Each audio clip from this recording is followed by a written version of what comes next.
Yang mana nak cari Yamaha MVX tapi bajet ramah? Korang kena tengok video ni.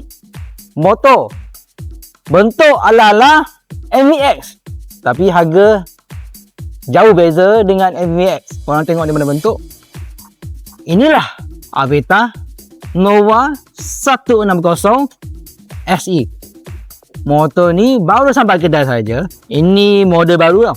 Bukan model yang lama sebelum ni, Aveta yang keluar punya. Korang tengok daripada bentuk dulu. Macam MVX kan? Tapi harga jauh beza. Jom saya tunjuk.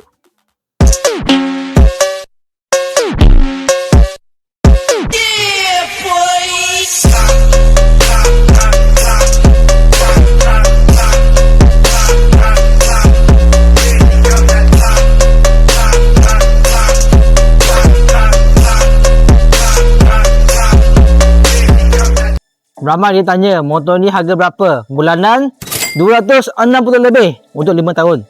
Okay, kalau korang compare motor ni dengan MVX. MVX harga 400 bulanan 400 ke atas. 155cc, single overhead cam, 4 stroke, 4 valve. Meter pakai fully digital meter yang warna punya, tayar depan, tayar belakang. Ada ABS. Yang paling penting, motor ni datang dengan traction control. Okay, motor ni meter saya tunjuk korang tengok pakai LED meter yang ada warna. Traction control kita boleh control dekat sini, nak on off semua tekan button ni. Okay, tayar depan ada ABS, tayar belakang pun ada ABS. Kunci pakai keyless, tapi Aveta ini dia bagi kunci macam tu supaya kalau contohlah kunci bateri dakong kita boleh masuk, boleh pulas macam tu tanpa kunci bateri.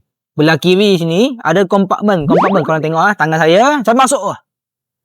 Okey, dia tak dalam tak dalam. Yang dalam ini ada USB Type A. Boleh tak Nova 160 SE muat satu biji hambat? Inilah jawapan dia. Saya masuk hambat ini macam biasa. Masuk. Tak boleh. Okey, tempat storage ni dia dalam, memang dalam. Cuma seat ini dia tak melengkung dalam.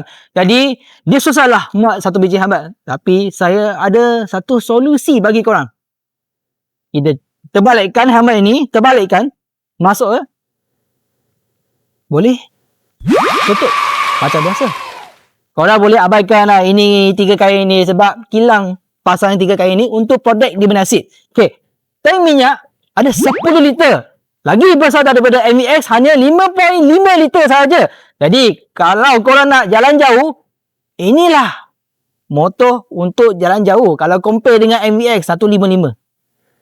Motor ni pakai air coolant. Ketinggian seat Nova 160 ada 778. Korang tengok.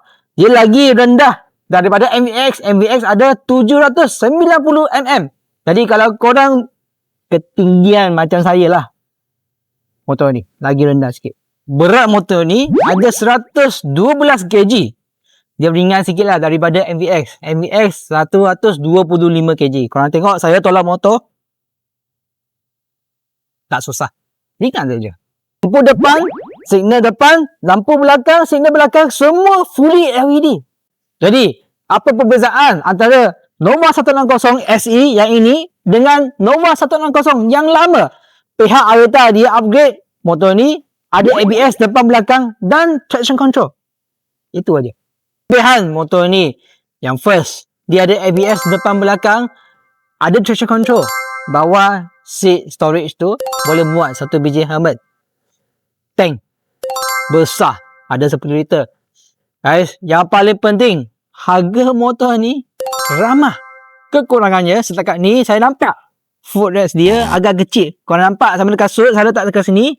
Dia ada space lagi. Jalan saya, kalau saya nak pergi jalan jauh, tak berapa selesa tapak kaki saya. Untuk pendapat saya, kalau korang tengah cari MVX 155 tapi bajet tak keras, hari-hari fikir je, okey bulanan mahal lah, ini mahal, itu mahal.